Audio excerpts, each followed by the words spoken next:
Hey guys, welcome to Seller Sessions Daily. Today I bring in Brian Johnson, Liz Adamson, and George Meressa. Is that the right pronunciation? Yeah. Yeah, you know I like to butcher a name.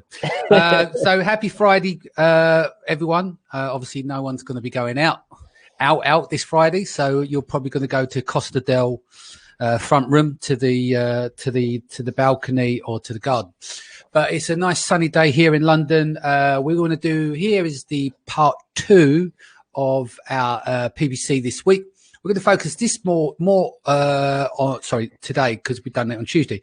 What we focus on more today is accounts that have actually not been affected and had the opposite effect of the coronavirus and are thriving, just so that people get a balanced end of the view. You know, it's important to see both sides of the coin and how these guys are harnessing the accounts and managing these at scale. So starting with you, Brian, do you want to give an introduction and a little bit of background on yourself? Of course, yeah.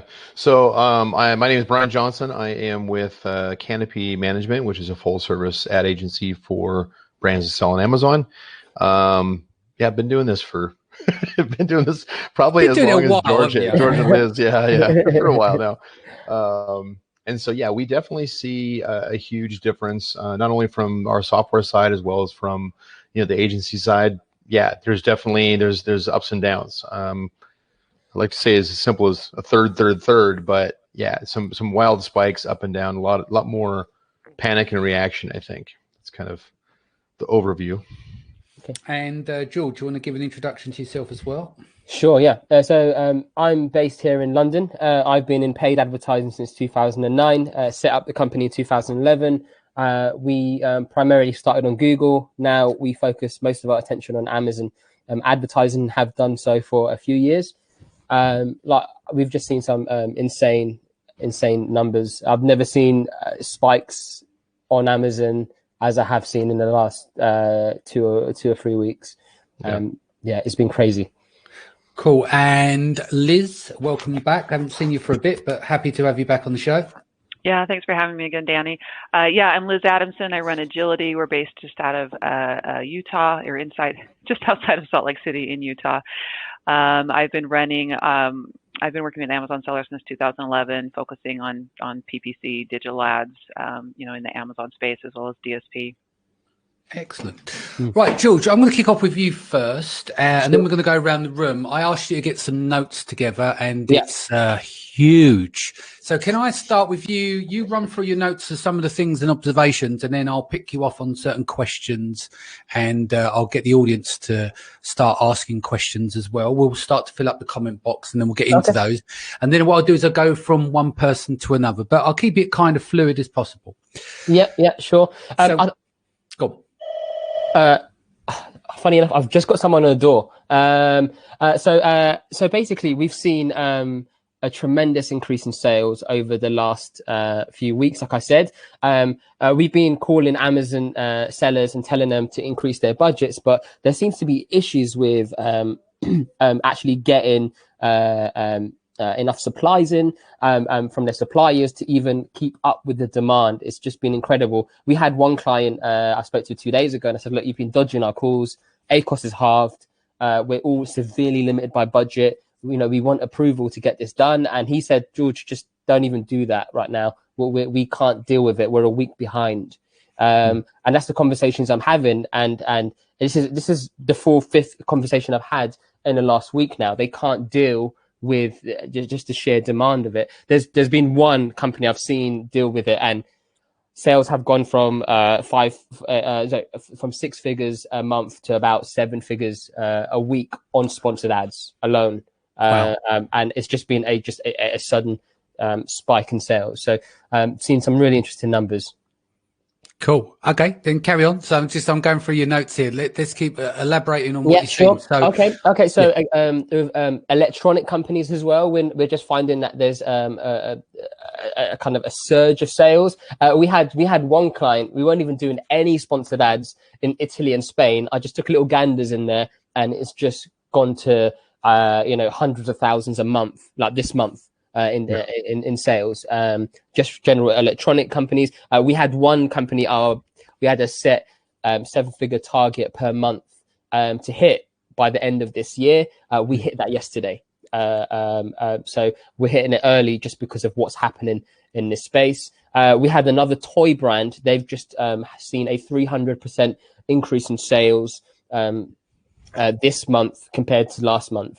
And it's just growing, and they're actually launching new products, and they're taking advantage of this. So they're launching new products, putting those products in with a more established products on sponsored brands, and they're reaping some sales off that. Cool. And is there any more on your notes here? Because this notepad is looking big, or do you have to go and grab the door? Because obviously let me go grab the door. But grab the door. I'll jump over to Liz. This is what people have to understand. This is really fucking live. Yeah. So even down, we're so hardcore that George is getting the delivery from the door. George, stick your mask on, mate, and observe the 2 meter rule. Liz, over to you. Excellent. Yeah. And hopefully we won't have too many interruptions here. I've got kids running around as well. But I was looking at a couple different accounts. One in an essential category, which of course is seeing this huge spike in demand and sales. And interestingly enough, we have another client who's in a non-essential category. It's home decor. They're seeing a big spike. A primary reason behind their big spike in sales and advertising sales and everything else, they moved away from FBA and turned on their FBM shipments. Mm-hmm. Right. And so we saw that make a huge difference where customers were now able to get these orders in a lot sooner than the sellers who are still relying on FBA. And so, I know we're here talking about advertising, but if you're stuck using FBA shipments, it's going to undermine anything you're trying to do in advertising. DSP is another thing I've been watching closely. And of course, in anything selling essentials, we're seeing sales double, we're seeing ROAS double, we're seeing purchase rates double. And we're having the same kind of issues that George mentioned, that inventory has kind of become a problem for some of these clients because they weren't anticipating a surge quite like this. But advertising is doing very, very well for these clients. I looked at another DSP client who's in a non-essential category and who they actually started to panic because their sales did drop by 40%. We convinced them to hang on and say, hey, we're not going to cut everything right now. Let us fine tune some things. Let's let the panic settle down. And over the last several days, we've seen their ad sales start to come up again because they hung in there. They didn't panic and start shutting things down like we're seeing some sellers doing, and now they're benefiting from, frankly, a less competitive marketplace. Their estimated cost per 1,000 impressions, their CPM, is going down. Their ROAS is starting to shoot back up again.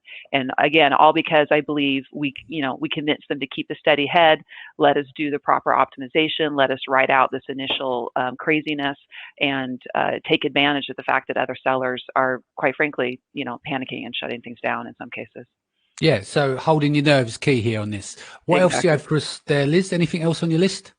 Yeah, no, like I said, cost per impression is dropping, 30% drop. ROAS, we saw that drop, as well, but it's coming right back up. New to brand purchases in DSP, again, I'm looking at. Yeah. And this is for my client who sells, essential products like supplements and things.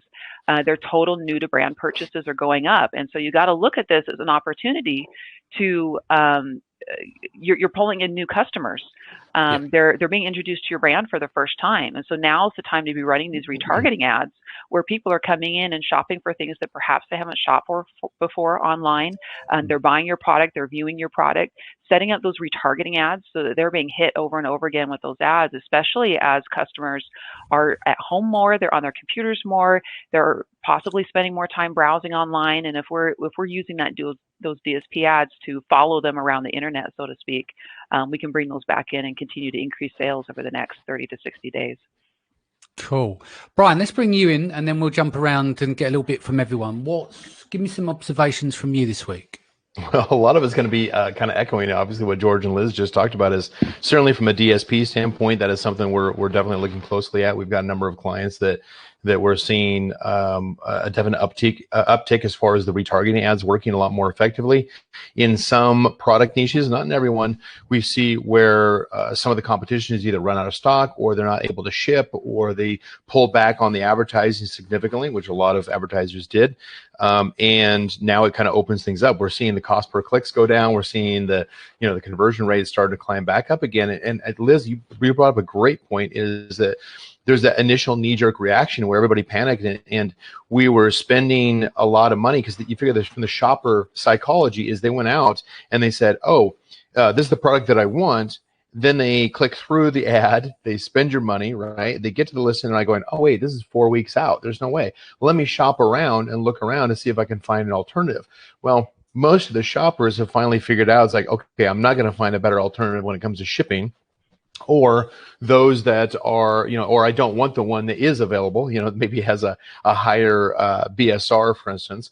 And so then they're coming back and those conversion rates are starting to climb back up again. So we recommended to, certainly with all of our clients and certainly to the community, we recommend focusing the ads based primarily on conversion rates and ship availability. In fact, within our agency, we actually, I love my software development team because I threw them a quick requirement that build me a Chrome extension that automatically goes out and checks the entire inventory of all of our clients for what their ship dates are, so that we can manage that intraday, because we're seeing it change from one day to the next, and so we can go out there and we can crawl that instantly. And so that's something that we'll probably actually make that available to the public, probably maybe today or Monday even, just so that you can open that up, basically kind of give back to the community. That's just, no charge on that, of course, but it gives us the visibility to know, it's like, especially if you've got a large portfolio of products, what can I push right now versus what's going to get some resistance because of the delayed delivery dates. Amazon, of course, added on, mentioned today, it's like, we're going to add on a non-specific number of new product niches and categories that we're going to be able to ship faster upon. And so now we have to go back out, probably have to build another tool for this, but now we have to go back out to every client and, run that inventory check. Okay, what can we ship? What has changed since yesterday? Yeah. So we're having to be so reactive. We don't like doing that, but I love working with a team that everybody all hands on deck. They're all in the zone. They're all jumping. Yeah, exactly. Cool. Right. I just want to say hellos to a few people out there on the call. Oxy, hello. Owen Burrows, welcome back. Quasim, hello. Ben Valance, Christy Ruse, who else? Bill McDowell, John Miller, David Cups is out there. Brian, you're watching Andes, so it's like you're in two dimensions by the looks of it. Fiona Skelton is out there as well, saying hello. Lazar, hope you're feeling better, mate. Send my regards to you on there as well. Tiffany, welcome back. Omar, welcome back. Paul Sheridan, Robert Connor, etc. I've got a quick question here from, is it Christy? Hey everyone, this is a general question. How important is it for Amazon PPC to help ranking? Have read around on an update of A9 last September, October sales less relevant to keyword ranking and external traffic, 3 more times important. Would love some advice and get your thoughts on this. Can I go first on this? Go for it. Yeah. So my takes on it is that I've been studying, looking at that correlation since 2015. And what I would say, my take on it now, and speaking to others in the industry, is that you can't bludgeon your way to the top with PPC anymore. And a lot of it comes down to conversion rate as well. So when you're doing this, you can badly affect your conversion rate if you're not getting the conversions.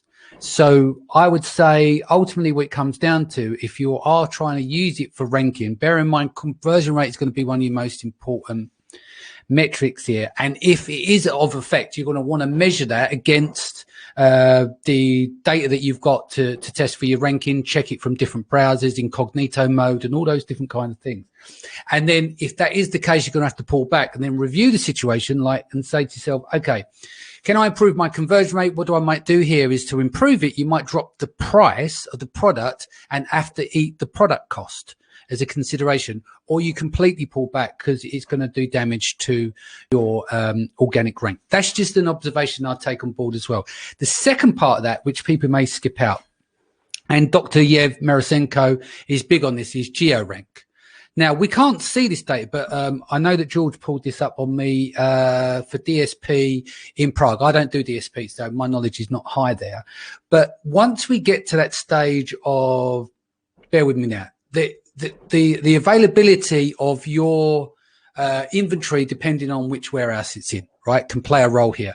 Now, if you've got over mapping where you can see where your inventory is appearing at these different centers, and you can have the ability of bring this, what's over in DSP, and drop it on a sixpence like Google Ads, where you can target by the territory. Google Ads does it by obviously a mile circumference. Could you imagine the power that you got there is that you know where your stock is, you know what your conversion rate is, and you know what you're optimizing for PPC. And I think those are the three key areas over the long term that would be really beneficial for ranking with PPC if you include those three metrics. Yeah, I agree, Danny. And we actually got a client now, and their main focus is conversion rates. Conversion rate is huge for them, and a few of their products are now bestsellers. So, and what we've done recently is we've actually, using Amazon's demand side platform, we're focusing only in the states that are warm enough that they were likely to purchase their products. Because we're doing that, we're actually seeing that the kind of ROAS is out of control. I left. So was DSP explained a little bit about what that is, or did we just kind of go straight? No. Actually, while we're on, just for some people's benefits, can we back up a little bit? Liz, explain what ROAS is, and there's another metric you were talking about, brand. New to brand. Can you explain what new to brand is and ROAS is, and then we'll go a little bit on DSP before we go a bit deeper, yeah? Yeah, absolutely. So ROAS, to put it simply, it's just the inverse of ACOS. So whereas ACOS is a percentage of spend divided by sales, ROAS is the opposite. It's sales divided by spend. And so you're looking at, if you've got a 25% ACOS, that's a $4 ROAS. So the higher the ROAS, the better, and so on. New to brand is a metric that you can see not only in DSP, but also in sponsored brand ads in Seller Central and AMS. And so that is looking at whether or not this customer who purchased through your ad, if they have never purchased your product in the last 365 days, they're considered new to brand. Yep. And so when you're talking about the marketing funnel, your whole goal is to not only just have your repeat customers coming in over and over again, but you got to be expanding that funnel, bringing in new customers into your brand. And then you want to be remarketing, retargeting them, convincing them to, hey, you tried this product, now they've tried this product, and so on and so forth, and try to, turn them into repeat customers is the goal. Cool. Brian, what have you observed in terms of correlation between PPC and organic rank? Yeah, certainly from a, just kind of clarify, so you're saying from a DSP standpoint or just from the ranking question? Yeah, just from sponsored products point of view, but then work back from there. If you've got DSP data, I don't do DSP, so anything there will be helpful. No, certainly. Yeah. I don't think I'm going to add, a lot more than what we've already talked about from a DSP standpoint. Is that we're also looking at local to see if that has any impact, any performance advantage, and so I'm glad that George brought that up as well. So from a ranking standpoint in general, we don't really see where there's a reduction in the in PPC's contribution to the sales velocity. There's other factors other than sales velocity that a lot of people don't even consider, review velocity and some of these other factors, right? But one of the things that we certainly look at is when we are using PPC in order to rank a keyword, exactly as you said, is it's not simply just like, oh, I'm just going to turn it on a specific keyword and it's just going to magically get me to page one. It's not that easy. You really have to qualify the keywords that you're investing in to make sure that they do have the higher conversion rate, meaning higher conversion rate than your competitors. So it's a relative factor. Yep. So you're looking at things like brand analytics. You're looking at market average conversion rates, all those kind of things. You're also looking to see as far as what kind of cost that means when it comes to how well does certain ad types perform. In other words, are you going to get your money back out of it even if you get the higher organic keyword ranking? So we're kind of looking for which keywords are going to have the potential of actually ranking high, or certainly higher than they are now, before we invest in them, and we look to see, is it actually going to give us the return? Now, that's a lot more complex than when it used to be even 6 months or a year ago, before a lot of the tools the Amazon rolled out in 2018. It gave us a lot more power and a lot more detailed metrics, but it also makes it a lot more complex to set up and to manage and to get it right. It's not simply just oh, I'm just going to throw a bunch of money and do some giveaways and it's just going to magically work and I'm going to stay there. Not as simple anymore, because you actually, if you're going to invest heavily in getting there, you want to make sure that you don't just slide right back off again. So it's not about whether or not PPC is counted separately. It's whether or not you're actually targeting the correct keywords for your products. Makes sense. So let's go back into DSP overall. Obviously, you the three of you from the agency point, you're all dealing with DSP. What trends are you seeing for, let's just say there are brands out there, or maybe some of the guys on the call, they've only just breached that market. They're just a right fit to move into DSP, because you have to fit a certain criteria, right? Yeah. So for people to listen out there who's not on DSP, what would you say is the ultimate criteria to start using DSP for them financially and positioning on the market? I would start with product fit. Yeah. So the products have to be retail ready. Did it have a decent amount of reviews? One of the main things I always point out of DSP is it's not like sponsored ads. Sponsored ads, they search for your product, so they're more likely to convert into a sale. Whereas with DSP, you're putting those ads in front of them when they're not even searching for that particular product. So it's more push marketing. So you need to ensure, So it's important that your product stands out enough compared to everyone else, whether that is price, whether that's reviews, everything has to be, the foundations have to be put in place.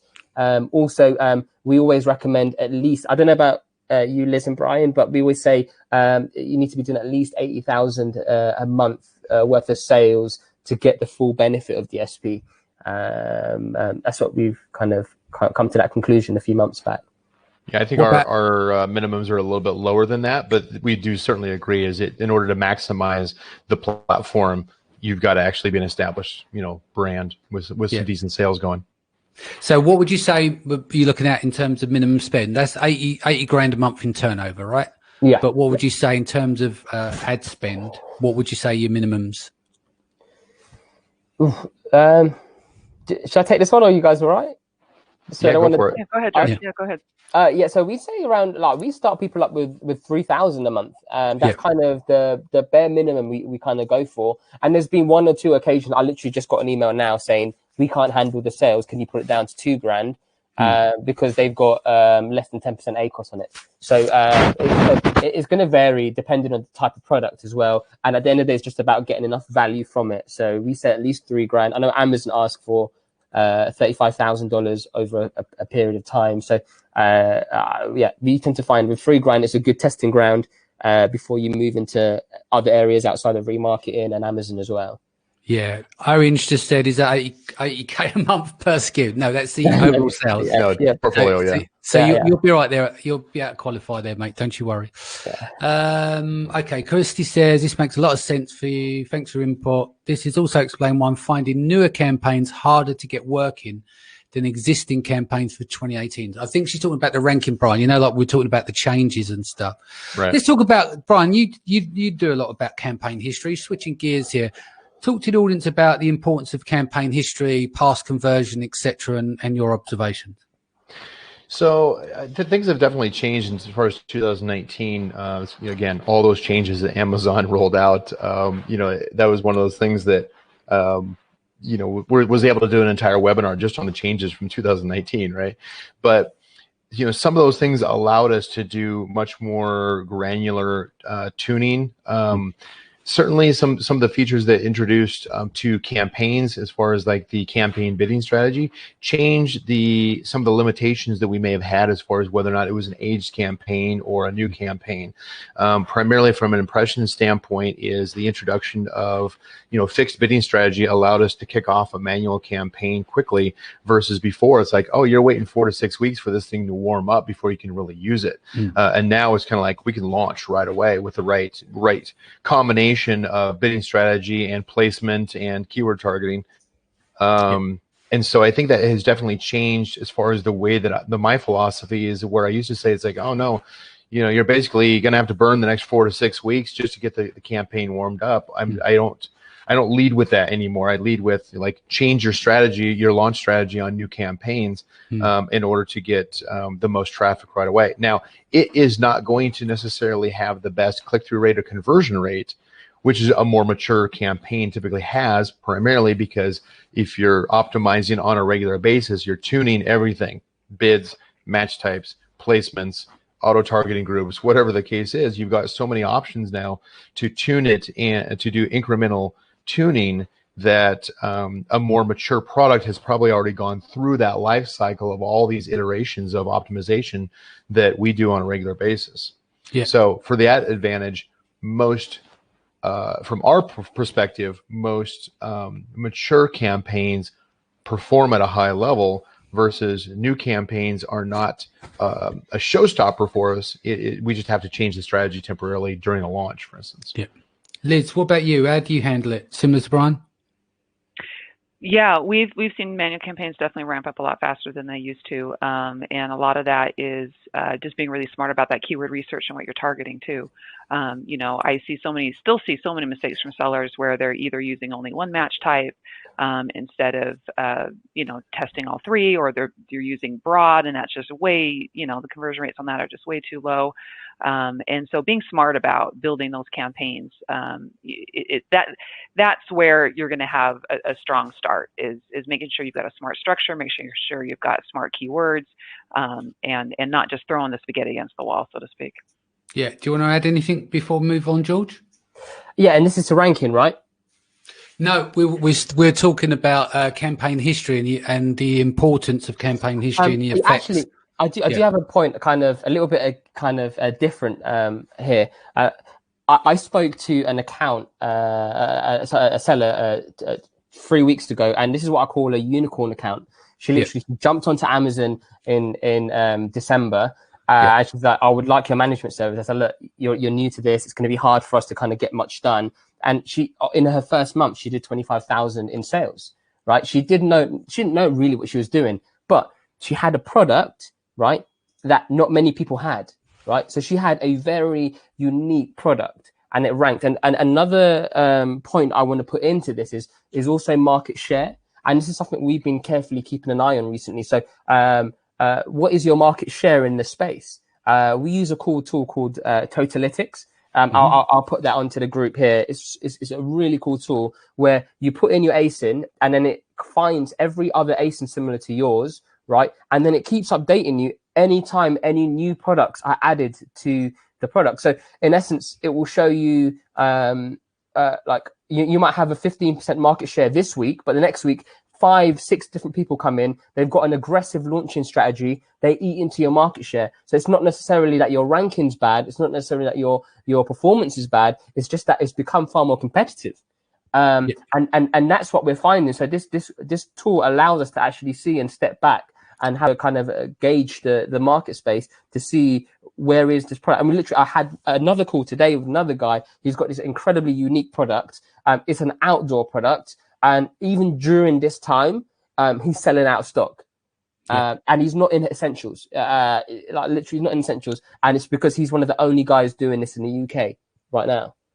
Sounds I'll good. just to interject here a little bit. I mean, that's one of the opportunities I'm seeing right now for sellers during this whole pandemic, is because so many sellers are either running out of inventory, or they're panicking and shutting down, or they're unable to fill orders for whatever reason. Watching what's going on in the market, watching our competitors dropping out, is the space becoming more and more open, and keeping an eye on that could give you a great opportunity to improve keyword rankings, to improve bestseller rankings, to launch into a space where there just is very little competition right now due to all the market and economic factors. Cool. I just want to go through some of these questions. So, Christy, if you go to the comments, George will post in there. I'm doing it now. He's going to give you the URL. Gary says, hi there, my favorite people in space. Thank you, Gary. Joe, thanks for being you. This is very useful, Danny McMillan. Thanks for making the week bearable. It's not me. It's the guys we bring on. I just curate. Juan says, thank you for the panels. Blah, blah, blah. Thank you for joining. It's your support that makes these work. What has it got here? Yep, Christy, no, we covered that. Owen, yep, we covered Owen. You don't need 80K a month. We can work around that. This is the one that Mr. Nicolay. Hey, some tips on Storefront DSP and off Amazon. Liz, you're the queen of storefronts. Yes. Thanks. Can Yeah. we get into some storefront stuff? That some tips for the audience, please. Absolutely. And a storefront is the focus for Amazon this year. We've been told that multiple times by Amazon reps and so on. Amazon really wants to create the space where brands can showcase their products and build a beautiful storefront. They're adding more and more features to storefront every day to help it become more functional, more design options, and so on and so forth. And using storefront as a landing page for specifically your sponsored brand ads, and not just like one of the key things that I preach is don't just send all your traffic to your homepage of your storefront, especially if you've got a larger catalog. Need a segment, yeah. Yeah, you've got to segment. You've got to use those sub pages. You've got to, so if you sell in 10 different, product subcategories or product lines, get a sub page for each. Make sure your sponsored brand ad is highly targeted for people looking for that. Take them to that storefront where they will easily, that's the key, they have to be able to easily find that product once they land on your storefront. You don't want them digging through pages trying to figure out, wait, I thought I was buying vitamin C and all I'm seeing is zinc, and that's not what, you've got to make it super easy. How can you, sorry, do you want to explain how you figure out to structure the storefront? It's like when we have products and we're working out, people just normally tend to use like a parent and then the SKUs underneath. But we look at product groups, then parents and SKUs. How do you structure this in reverse for your storefronts? Yeah, so if we start from the top down, that homepage should be your best-selling products, your hero products, the things that customers like and love and know you, and maybe there's some educational content on there, and you can use that as a brand awareness page. As you get into those sub-pages, you can, let me think of the best way to explain this. You can start with a larger group. Let's say you're selling, women's shoes. And you've got a number of different types of shoes. You've got athletic shoes. You've got, we'll just be a little ridiculous here, but athletic shoes and flip-flops and slippers or something. You can have a subpage for women's shoes, and then you can have a third layer down below that separates it out into the flip-flops and the slippers and the sneakers. And then that way, depending on your advertising strategy, if you are trying to hit on broad search terms like women's shoes, you've got a page to drive your traffic to. If you are hitting on a more narrow term like women's flip-flops or sandals or whatever the case may be, you've got another page to drive them to. And so you can kind of nest, you can start, kind of big with those broader categories and then kind of bring it down into more narrow categories to match the more specific search terms. Have you seen where people have gone and designed these storefronts and I'm trying to articulate the best way. Right. So let's be honest, Amazon isn't the prettiest in the world, but it works, right? And they've got the data to prove it and back it up. And then you get all these fabulous designers come along and they design these great looking storefronts and they stop converting. How do you mitigate that? You've got to, as much as we maybe hate that yellow add to cart button, you've got to have that yellow add to cart button. That's what customers are trained to do on Amazon. And Amazon's got those product widgets and carousels and things that you can pull into your storefront. It looks like an Amazon listing. It has a Prime badge. It has a yellow add to cart button. Not that you can't use your branding. Absolutely use your branding, but then try to blend it with the elements from Amazon that customers are familiar with. So they don't, click and go, oh my gosh, where on earth did I just go? I wanted to buy from Amazon. Make sure that it's not completely unfamiliar to an Amazon shopper. Cool. Brian, let's bring you back in. Storefronts. What's some of the stuff you're doing? Most of the thing that we're observing these days too is that when you don't have your full advertising portfolio set up, in other words, you don't have full ad coverage across Amazon, then you're leaving gaps for Amazon to fill in what it wants. And one of the things we're starting to see with branded pages and store pages is if you're not advertising in all spaces, then they start adding on their own, like, oh, well, you're not going to advertise, so let me go ahead and just fill in right below your brand, right below your products. It's like, oh, here's some similar brands to yours. It's like, thanks, Amazon. Let's just go ahead and steal my customer out of my own store. And so part of that has to do with just making sure that you're, running defensive ads where you're actually occupying the ad space that should belong to you, including your storefront. Yeah, cool. George, coming back to you. Talk to me about supplements on remarketing that are going well for some of your clients. Yeah, so it's like gold right now, especially vitamin C, zinc, immune boosters. When we put in almost anywhere right now, they are going crazy. And just to kind of merge this with one of the questions that was asked by someone about off Amazon advertising, at the moment, I don't know if Brian or Liz, you cracked this code, and if you have, we need to talk about it after this. But actually, going on an open exchange is still dangerous ground right now. There's still a lot of refinement that needs to be done. The content targeting is still a bit all over the place. So the way we use open exchange traffic, so open exchange is advertising outside of Amazon. So the way we use it is we target people who have viewed the products and haven't made a purchase, and they're looking outside of Amazon, right? And we bring them back to the product listings, because what we found is, out of everyone who's viewed the product with remarketing and hasn't purchased, how many of them are actually going to come back to Amazon in the next 7 days? Not many. And we're actually finding that the open exchange remarketing is on outside of Amazon is actually getting a better ROAS than what's in Amazon, and that's because the average cost per cost per 1,000 impressions is cheaper. So we're actually now we're taking this out of like the order level, so it's like a campaign, and we're putting open exchange ads in its own separate space, and that's what we've been doing. And for example, I had a client 2 days ago say to me, George, sales are dropping. We need to just start to reduce the spend on DSP. And I just got on the phone with him and said, why? The ACOS is 18%. You might be struggling with your sponsored ads, and it might be dropping there, but you're going strong with remarketing. And actually, we're doing some clever things, and I'll promise not to give away too much to this client. But no, you give away. We're not holding you back. Do you need a drink? No, okay. But we've got some people who are doing it really clever. So obviously, I've got the tools here, but these sellers are just some of these guys. Yeah, they're the most dynamic people in this space right now, like in the world right now for me. And one guy is using traffic from outside and just sending cold traffic, bringing it into Amazon, and then we're using the remarketing to starting off to close and to convert, and we're seeing the conversion rates just go crazy, like absolutely crazy. Nothing like that account has ever done before, and that system's been in place, and I put that in other places.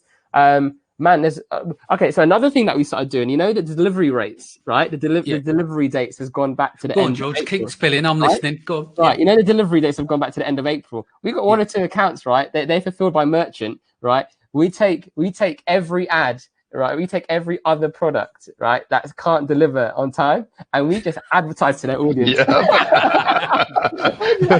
Darn straight, you bet. And they don't even know it's happening. Like, no one has the faintest idea. Also, we're sending traffic outside of Amazon.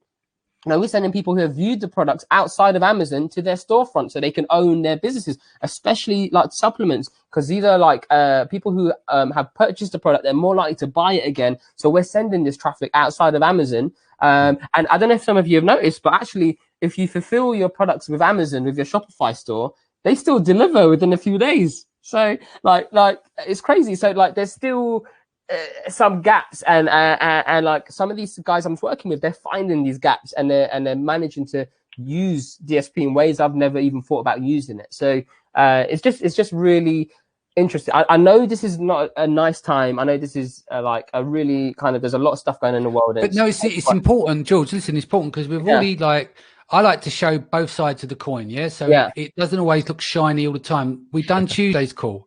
We see that there were people struggling. We see there was the necessity items. People do want good news as well. They do want to know that Amazon hasn't just died on its arse and people are being successful. And in order to do so, you've just spilled a load of beans that you probably get I'm shot glad that I'm on this call versus some of the other calls from earlier this week. It's like, this is going great. I tell you what, another thing, right, is my whole concept of this is completely different to everyone. People are dooming and glooming about this, but actually you have to think, why has Amazon delayed the shipment dates? Like they're not going to say no to money. Like, it's because they're having growth pains. They're taking in more sales. Think about how many more people now have subscribed to buy on Amazon because they can't find things in stores, essential items, people who've never purchased. So this is a whole new audience that's going on to Amazon right now, and they're buying on Amazon, right? So when this whole thing dies down, like I wanted to just say, everyone who's in the Amazon space right now, you are in the right place. You guys are already qualified. If you're doing if you're selling on Amazon, you already know how to use the system and work the system,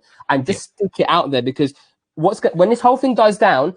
Well, it's going to be the spring back, isn't it? At some point, this snapback comes in, and then everyone will benefit. They might not benefit now, but they'll get the benefit of what's happened now. More people, more online, more shopping. But when they open up their purse and their wallets from essential items to shiny objects again, everyone will benefit over time. But it's just we just got to get through it. Yeah. And a lot of people are very quiet right now, and they're doing very well. And, and there's a few I'm talking to, and they're saying, George, all I ever see is zeros. We're constantly sending products into FBA. It just doesn't change. It's zero. They're not fulfilling the demand. The demand is so crazy right now. And obviously, some people have gone to the obvious products like hand sanitizers and masks to try and pivot. But if you really think about the space, think outside of Amazon, outside of these tools, right? Think about the mindset of people. What are they going to do in a month's time? What are they going to want? Like in states in the US where it's locked down, what are they doing now that places that are not on lockdown, what are probably going to do at a certain point? And that's what you have to predict. You have to think outside of Amazon here. And there's a few guys right now I'm working with, honestly, like they're pivoting. They're literally, they've changed their system. Like, right, they want to bring back another product. They want to test. And I think right now that's what you have to do. That's just my spiel. I'll stop talking now. No, George, listen. I was quiet, wasn't I? Keep rolling. Camera's still rolling, mate. That's I was going to add to that too. Go on. Yeah, I've got some thoughts as well. No, excellent. That's a great idea. Let's keep it rolling. Right, Brian. Liz, ladies first. You go, and then we'll get Brian in. Yeah. Thanks. No, I mean, just before this call, I was looking at an article about Nike. I mean, I don't know about some sellers on, other sellers on Amazon, but the apparel sellers we're working with right now, they're seeing a lot of drops and they're panicking. But then looking at Nike and how they thought outside the box, they already went through this in China, and they're using what they learned in China to apply to the United States. And they're thinking outside the box, and they're pivoting from brick and mortar and focusing on online sales. And like one of the things they're doing is their digital marketing now includes a play inside campaign. And so realizing that, maybe people aren't out doing their normal activities, but they're still looking for things to do at home. And so they've changed their marketing message to play inside. Here's products you can use to do that. And they just reported that their online sales increased 30% last quarter. Through this pandemic in China. They were specifically talking about China and other places where they had to shutter all of their stores. And so that's just an example of an apparel retailer where many of my clients who are in apparel are seeing declines right now. But this is another apparel retailer who's thought outside the box, who realized that online's the way to go. We need to change operations. We need to change marketing. We need to adapt to the current environment. And they succeeded. And they'll continue to succeed as this pandemic goes around the world and they start the same response in the US and Europe and other places. They'll have the same success here that they saw in China. And we can definitely model ourselves after that. I was on a panel yesterday for apparel sellers. And one of the things we talked about is changing your marketing message to, okay, we know people aren't going out, they're not buying work attire, they're not buying, evening attire right now, but change the message to, dress well to feel well, encouraging people, let's not just stay in our pajamas all day long and not shower. Those of us who work from home know that can be disastrous. It really affects your attitude. Yes, and smelly. But, so thinking creatively and outside the box of, hey, just because they're at home doesn't mean they shouldn't at least, and maybe you do start pushing your sweatpants and your, yoga pants and whatever it is, but changing that message to, hey, we're inside or at home, but let's keep dressing well to feel well. That kind of messaging and thinking outside the box to engage with your customers and help them feel more optimistic instead of the doom and gloom and, the world's falling, I got to tighten down, get into my cave and whatever. And I mean, the good news is too, in the US, we just had a stimulus package passed through the Senate. And so there's going to be some money coming down the pipes for US citizens who, hopefully they'll use it to help stimulate the economy a bit and do some shopping with it. Sounds good, Brian. Yeah, I was going to say, I mean, to certainly echo both what George and Liz said on this is that in having these conversations, I'm sure you're doing the same thing, having these conversations daily, sometimes multiple times a day with clients and partners. And one of the common fears that we have in the seller community, it's like, oh, because my product isn't selling, doesn't sell as well as some competitors who sell either who ship via FBM or have a higher sales rate, higher BSR. My products are, having a 4-week delivery rate versus my competitor who just sells the same product has a 1-week delivery. And ultimately, our observations on that is that, first of all, there's a limited number of those that are ahead of you that are actually getting a shorter delivery date, right? And they're going to run into bottlenecks, both in their fulfillment, especially if it's FBA fulfillment. They might run into bottlenecks because at some point they're going to start running out of inventory of some of their best sellers, and then you're going to start scooping up, and your product is going to respond, and your delivery dates are going to shorten. The second thing we noticed too is that a number of the sellers who have the capability of doing merchant fulfilled, they're running into the same kind of bottleneck that is also putting pressure on Amazon warehouses, and that is the delivery carriers. UPS, FedEx, U.S. Postal Service in the States, they're all pushing back on companies like Amazon and Walmart, saying, like, look, we cannot take as much as you're trying to stick into our system. And what they're running into is they're promising, oh, I can get it to you, on Amazon, I can get it to you in 5 days. And then their carrier turns around and says, oh, we deliver it in 7 days. And their seller account is getting penalized for that because of late delivery. So those of you who are strictly FBA, don't think that your competitors who are still able to ship, that it's all, fun and roses and everything for them. They've got their own pain points, and some of those can be a lot more damaging to their account than maybe what you're experiencing. Yes, we certainly appreciate how hard this is on everybody, at every level. There are certainly products that are, that are just taking off right now temporarily. I've got a buddy of mine who's got a product that's in hot demand right now. He went from selling 5,000 a month to 100,000 a day. Imagine the logistics he has when his entire family and team and friends and everything are working 24/7 in the warehouse, just trying to get that out the door. And then to have the shipping carriers push back and say, no, you reached your maximum for the day. It's like, wait, what? You've got competitors who are running into that problem. So this will normalize. It's just a case of getting through some of the challenges that we have right now with both in Amazon as well as the carriers. Your business will come back. You just need to, setbacks make way for comebacks. So on that, exactly. As we're starting to get to the top of the hour, I'd like to get some predictions from you guys. I do it on every episode. Brian, I'm bullish. I think as long as people stay home, we'll get through this pretty soon. 8, 12, 14 weeks maybe, but we've got to be super disciplined. We see what's happened in China. If we can take some learnings from around the world of how they've sprung back and started to get a little bit of normality back in their life. Are you bullish on Q4 looking good this year? Are you bullish on a recovery of the economy, like the short-term recovery, like a pop back? I know it's going to have a long-term effect, but where are you seeing it?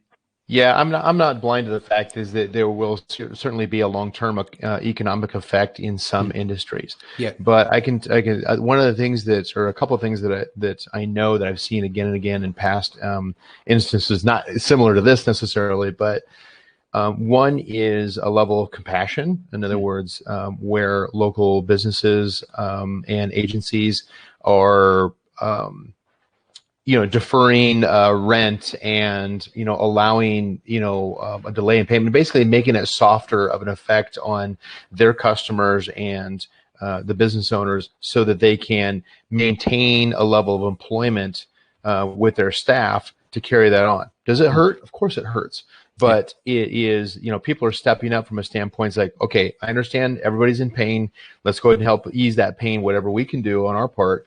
And we see that across the board. The second thing on that, as I see, is just ingenuity. Yeah. Entrepreneurs, by nature, we go out there and we say, it's like, okay, what can we make this work? We're probably taking the hardest hit because there's nobody else, giving us the paycheck, and anything that we can't create as far as income, we don't get paid, right? That's kind of where it comes down to. But we know that, kind of like what George and Liz were both saying, is that if you can look for those opportunities to pivot, you are creative, you are smart. Think about not what is hot right now, but what's going to be hot a month from now, 3 months from now, that you can at least that you can plan for, that you can consider, like, how is that going to benefit your business, your community, and open your eyes, be aware of what that's going to do, because that's going to help your business, your community recover a lot faster. My prediction is this will probably run for another 8 to 12 weeks. If we can get people to not go to gas stations or exactly.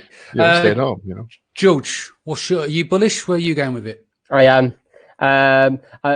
Just to give you guys an idea, on my end, we've taken on more business in the last 2 weeks than we have ever taken on. It's going crazy. I think in the next few months, it's going to be the larger firms that suffer. The smaller firms, just like Brian said, they are flexible. They're able to change. Another thing that a lot of my clients are now saying is diversifying. I think Leron mentioned it on Monday or Tuesday, and he said, actually, people are thinking now, how can I not rely completely on Amazon if they're able to actually dictate when your products are shipped? So one area that we've seen work really well is Google Smart Shopping. That's been insane for clients. So we've been setting that up for quite a few clients. Another thing to watch out for is Google Marketplace, not Google Shopping, Google Marketplace. I potentially see this as being a huge contender. It's not going to do anything Amazon's doing, but it definitely has the market. It has the reach. A few of our accounts have been invited into this space, but that's something else that is going to be new and something that people can try and get into. But at the end of the day, I think now people are more educated to actually spend money on Amazon more so than actually going to the shops. So this is the psychology behind this. So in the future, when I first purchased something on Amazon, when I first went onto Prime, I went and bought a whole batch of stuff because I bought one. I had a great customer service experience. And right, I'm buying everything from Amazon now. And a lot more people who were reluctant to buy online are now being forced into this space. So it's just going to grow is where I think it's going. It's just going to grow and it's going to become more crazy. But that's my okay, but what is your prediction? Sorry, what is your prediction for the recovery? Do you think we'll clear through the virus in 8 to 12 weeks if people behave themselves, or do you think it's going to take longer? Oh, my friend, I have no idea. The heat could kill this flu for the summer. You just don't know. It could carry on. I've said so. A client said to me yesterday, I'm really hope it's going to be okay by the end of April. And I was like, you can't put your hope in that. It could do that, or it could carry on. No one knows about this virus. There's no cure for it. I'm not qualified to speak on it, really. So no, it was just like get your feel for it. Liz, what's your feeling? Yeah, I think if people are hoping that everything's going to open back up in 2 weeks, that's not realistic. I think looking at a 60 to 90 day period at least of this is our new reality for now. I like what I heard on another webinar that I was listening to a couple of days ago is that the best advice I think I've heard is we need to plan for the worst and hope for the best. So we need to plan for this being our new normal for at least the next 2 to 3 months, and adapting our businesses and adapting our lifestyles and doing our part, even just as a society, to help make sure that this thing slows down so we can get back to normal. And I think the more people are just accept the reality and make the best out of the situation, the faster we'll get through this. And I do see a big opportunity, especially for the e-commerce. Add to George's comment. This is a big opportunity for anyone in the e-commerce space right now. Cool. Well, look, let's wrap that there. What's the best way to reach you, Brian? You know what, for me, I would say go ahead and join into the Facebook group, Amazon PPC Troubleshooting. I've got multiple businesses, but that's the community to start with. Okay. George, what's your best way? I'm not on that level yet where I have my own Facebook page, but like Brian, but I've got clearads.co.uk. So that's the best way. Go on the website. I tend to man it quite often, so you can reach me on that. Cool. And Liz? Yeah, you can reach me through my website, egility.co. That's egility.co. There's a contact page there, and I'm the one that monitors that, so you can ask questions there or reach out. Cool. Okay, guys. So obviously, I've committed 7 days a week to this. So just want to say, everyone, thanks for everyone who's joined this week. I think we've had some amazing panels, ranking, 2 lots of PPC. It's been an incredible week, and I've learned a lot as well. Tomorrow is Women of Amazon. It's week 2, where to go next. And then on Sunday, we're going to do mindset. Then on Monday, we're bringing in Kian Gilzari, going to do a load of updates on taking advantage of negotiations now with what's going on in China to hopefully get new contacts and stuff as the economy springs back there. See if you can work it in a polite way to your advantage as well. And what I'll do is I'll put a planner out for next week of all the sessions every day, 4 p.m. as promised. This session's been fire. Thank you guys so much. Yeah, shout out to you, Danny, for putting this together. Yeah, this well done, awesome. mate. It's so good. I love it. I'm listening to it every day as well, so it's really good. Thank you. So yeah, all you can do, guys, spread the word. Be safe, stay home, be happy, have a good mindset. We're going to get through this together. All right? Take care. See you soon. Thanks. Bye.